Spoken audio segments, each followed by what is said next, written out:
안녕하세요. 신한성 부동산 대표 공인중개사 우종승입니다. 오늘은 좀 늦은 감이 있지만은 올 5월 달에 올해 봄에 감사원 적발로 불법 농막이 한때 문제가 돼 가지고 그게 이슈화 된 적이 있습니다. 그래서 불법 농막에 대해서 오늘은 한번 알아보고 다음 시간에는 농막에 대해서 합법적인 농막은 어떻게 짓고 어떻게 생활하면 되는가, 이 부분을 두 차례 나눠서 보내드리고자 합니다. 농막은 제가 재작년 유튜브에서도 자세하게 보내드린 바가 있습니다. 그래서 다시 한번 주의를 한번 환기시키는 의미에서 이번 시간은 먼저 불법 농막의 실태에 대해서, 불법 농막에 대해서 먼저 말씀을 드리고자 합니다. 불법 농막은 감사원에서 그 이미지를 실어놨는데요. 자세하게 보시면은 여기가 이제 뭐 주택 같은 것 같고요. 여기 오른쪽에도 유리를 끼운 고정 벽체로 되어 있는 걸로 봐서 확실히 여기는 농막이 아니고 주택 같습니다. 거기에다가 여기 잔디까지 깔았죠. 농지는 농지다워야지 농사를 작업을 할 수 있도록 되어 있었는데 완전 잔디로서 정원으로 쓰고 있죠. 또 오른쪽을 보시면은 이 농막 자체의 크기 면적도 문제겠지만은 이 부분 있죠. 이 부분이 전부 다 뭡니까? 콘크리트로 포장을 했죠. 농지는 절대 콘크리트로 탓을 포장을 할 수가 없습니다. 농지는 농지다워야 되고 나중에 농지로서 사용하기 위해서는 원상복구가 돼야 되기 때문에 농지는 농막을 놓을 때는 절대 콘크리트로 포장을 못하죠. 그래서 흔히 잡석, 자갈을 깔거나 그냥 맨 땅에 농막을 놔야 됩니다. 그래서 감사원에서 그 적발된 걸 보니까 전국 3만여 곳 중에서 1만여 건이 적발이 됐습니다. 주 적발된 내용이 첫 번째가 면적 초과고요, 두 번째가 타용도 사용이고요, 세 번째를 주거로 활용하고 있더라. 그래서 감사원에서 그 적발해서 이분들 각 지자체 처분을 요구를 했고, 거기에 더불어서 그 지자체에서 합동 점검을 별도로 5군데 실시를 했더니 51%가 부적정, 불법으로 나왔어요.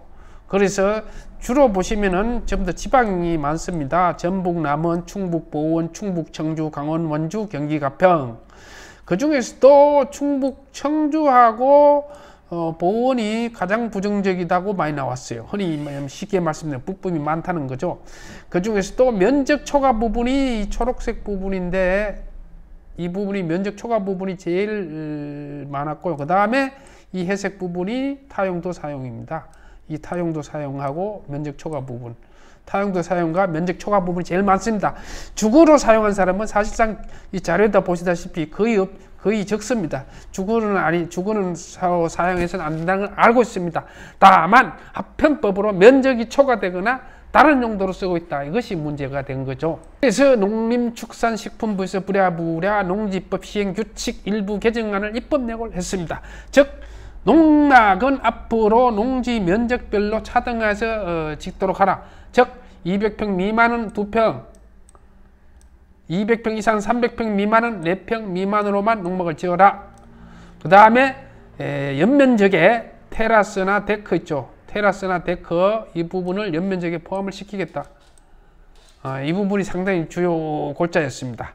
그리고 기존의 건축법상 가설건축물 신고는 건축법상에 따라서 신고를 하고 3년 단위로 연장하고, 그 다음에 타 법령 건축법이나 하수도법이 적용되는 것은 그게 반드시 따라야 한다, 이렇게 입법 예고를 했어요. 입법 예고를 이제 해가지고 이렇게 법 조항을 개정을 하려고 하다가 실질적으로는 이렇게 하면은 농민들한테 너무 제약이 크니까 실제 농사 짓는 사람은 밤새 일을 할 수도 있죠. 농작물 같은 거, 배추 같은 거는 아침 일찍 나가야 되고 거기에 잘 수도 있고 쉴 수도 있고요. 냉난방을 할 수도 있고요. 그래서 그 추가적인 협의가 필요하다 그래가지고 농지법 시행규칙을 개정한다고 입법 예고했다가 취소했습니다. 그래서 현행은 농지법령이 개정된 것도 아니고 앞으로 개정될 것이라는 것도 아닙니다. 현재는 정하게. 그러나 이 기회에 아니땐 굴뚝에 연기가 나겠습니까? 문제가 많으면 나중에 문제가 많으면 또 말이 많으면 문제가 생기죠. 그래서 농막을 가지거나 농지를 취득하시는 분은 이 기회에 다시 한번 주의를 환기시키면서 상기시키고자 말씀을 드리는 것입니다. 농막은 전형적인 농막은 뭐 여기 가로 3m, 가로 6m, 세로 3m, 6평, 바닥 6평 이하, 밑에 것도 이동식이 한데 바닥 6평 이하, 이런 것이 전형적인 농막이죠.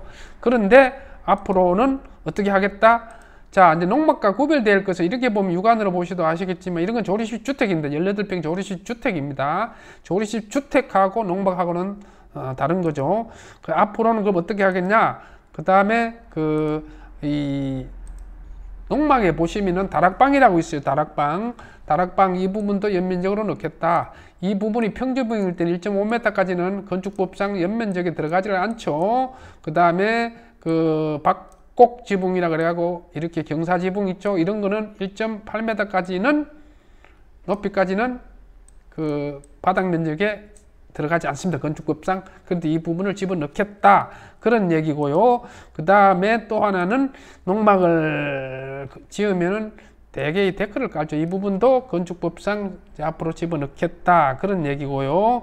그 다음에 이제 또 하나 편법으로 많이 하는 농막에 데크를 깔고 천으로 고정식 벽체는 하지만 천으로 이렇게 쳤죠. 이것도 하나의 연면적에 포함을 시키겠다. 이제 이런 얘기예요. 그래서 이제 다음 시간에는 합법적인 농막을 어떻게 할 것이며 단 6평만 되는 것이 아니고 설사 약간의 편법 농막이 되더라도 합법적으로 어떻게 생활할 수 있는가 이런 부분에 대해서 다음 시간에는 자세하게 말씀을 드리고자 합니다. 이상으로 마치겠습니다. 감사합니다.